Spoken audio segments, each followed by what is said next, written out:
Before we proceed, please note that while AI is used to create this video, all information is manually researched by our team, and it is not AI generated. Here in the video we will share the details for the Tangem error code 2240. The error reads, "Service temporarily unavailable. Oops, swapping the selected pair though the chosen provider is unavailable. Please try again later." As per our research, the error comes when users try to swap. According to our research, the issue appears to be related to the swap provider itself.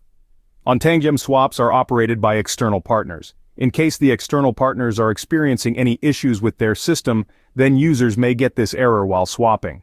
As this error is related to any system-side issues with the swap provider, there is nothing you can do on your end to resolve the issue. We suggest you to wait for a few hours and check again.